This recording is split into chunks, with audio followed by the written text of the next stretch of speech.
තෙරුවන් සරණයි සුබ දවසක් වේවා.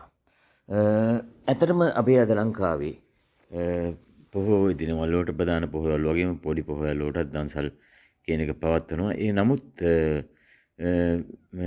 ප්‍රධාන වශයෙන් වෙසක් පොහොය සහ පොසොන් පොහොය, ඇසළ පොහොය වගේ තමයි මේ දන්සල් කියන පුණ්‍ය කර්ම කරන්නේ.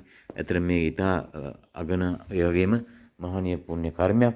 මේ මහානීය පුණ්‍ය කර්මයන් අපි බලාගෙන යනකොට මෙතන කෝටිපතියන්ගේ දන්සල් තියෙනවා, ලක්ෂපතියන්ගේ දන්සල් තියෙනවා. ඒකේ එක ප්‍රමාණය දන්සල් දෙන අය අතරේ මම දැක්ක සුවිශේෂ දන්සලක් තමයි මේ කුරුණෑගල වාරිපොළ මාර්ගය. ඔයාලා දන්නවා ඇති කුරුණෑගල වාරිපොළ මාර්ගය කියන්නේ ඊටාම මේක විකල්ප මාර්ගයක් අනුරාධපුරය දක්වා විහිදෙන මේ විකල්ප මාර්ගයේ මම යනකොට දැක්කා මෙතන සුවිශේෂ දන්සලක් පැවැත්තුවා.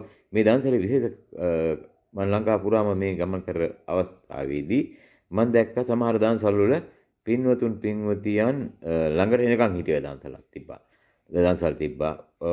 දන්සල් දෙන අය ගියේ නැහැ.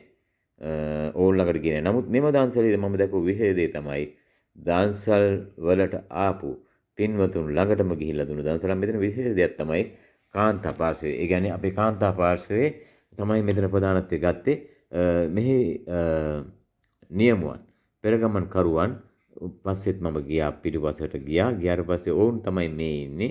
මෙතන ප්‍රධාන පෙරගමන් කරුවන් වගේ නියමුවන් පිටිපස්සේ ඉඳලා කාන්තා පාර්ශවයේ ඉදිරියට දාලා කරපු මේ මහානීය පින්කම මම අගය කරනවා. ඇත්තට වශයෙන්ම කියනවා නම් මේ තමයි කුරුණෑගල මම ඇහුවා වුන්ගේ කුරුණෑගල මානා හෙට්ටිය වීරමුගදර මානා හෙට්ටිය එක්සත් සුබදාදක සමිතිය. මෙතන කුරුණෑගල වීරමුගදර මානා හෙට්ටිය. ඒ කියන්නේ කුරුණෑගල විකල්ප මාර්ගයේ කළුගොමුව වාරියපොළ අනුරාධපුර දක්වා. මේ තමයි මේ නියමුවන්. මේ තමයි ඇත්තට මෙතන විශාල මෙහෙයුමක් කරන පසුපස සිට මේ නඩේ ගෙනියන මේ නියමුවන් පිරිස තමයි මේ පිටිපස්සේ ඉඳලා කාන්තා පාර්ශවය ඉදිරියට දාලා සමහර දන්සල් වල අපි දැක්කා පාරේ ගමන් කරපු අය ළඟට එනකන් හිටියේ නෑ. ඕන් ගියා දන්සල් වලට. දන්සල් ගාවට ගිහලා තමයි ගත්තේ. අයිස්ක්‍රීම් වේවා, සරුවත් වේවා, බීම ಜಾති වේවා.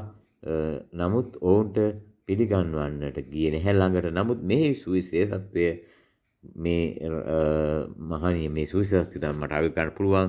කාන්තා පාර්ශවයේ ගිහිලා උන් ළඟටම ගිහිල්ලා දුන්නා. ඔයාලට පේනවා ඇති ඒ අපි ඇත්තටම අගය කළ යුතුයි. මේ තමයි මම ලංකාවේ දැකපු හොඳම දන්සලක් කියලා කියන්න පුළුවන්. අභිමාණයෙන් යුතුවම පාර දිගට අද මම මේ ඇවිදගෙන යන ගමනේ අනුරාධපුර දක්වා මම ඇවිදන් ගියා. ඒ වගේම කුරුණෑගල, දඹුල්ල ඔය හැමතැනම මම ඇවිදන් යනකොටම මම දැකපු මේ සුවිශේෂ දන්සලක් තමයි කාන්තා පාර්ශවය. රියා අනුතුරු නොතකා. ඇත්තටම මේ මාර්ගය ඉතාමත් ලස්සන මාර්ගයක්. කුරුණෑගල වාරියපොළ කළුගමුව විකල්ප මාර්ගය. අනුරාධපුර දක්වා පාදිනේ හන්දිය වල දන්නවා ඇති. මේක ඇත්තටම අනුරාධපුර යනකොට කුරුණෑගල යන කෙනෙකුට වේවා, කොළඹ යන කෙනෙකුට වේවා, මීගම යන කෙනෙකුට භාවිත කරන්න පුළුවන් ලස්සන මාර්ගයක්. මේක ඒ මාර්ගයේ මේ මහතුන් විසින් කරන මේ මහානීය පින්කම අපි අගය කළ යුතුයි. ඔවුන්ට තව තවත් මෙවැනි දේ මහා පින්කම් කරන්නට ශක්තිය දරී ලැබේවා. මේ පුංචි සමිතියක්ලු මේක මම ඇහුවා. ඌට පස්සේ ඔවුන් දැන් ඇත්තටම විශාල තැනකට ඇවිල්ලා එමින් පවතිනවා. මෙවැනි දේ අපි අගය කළ යුතුයි. හැමෝටම ආදර්ශයක් විය යුතුයි. ඔවුන් සියලු දෙනාටම තෙරුවන් සරණයි, දීර්ඝායුෂ වේවා, ජයංජය ප්‍රාර්ථනා කරමි. මමත් මේ කොත්තමල් විදුරක් බීවා. ඔවුන් අගය කළ යුතුයි. මේ නියමුණු අගය කළ යුතුයි. ඔවුන්ට ශක්තිය ධෛර්යය තවත් ලැබේවා.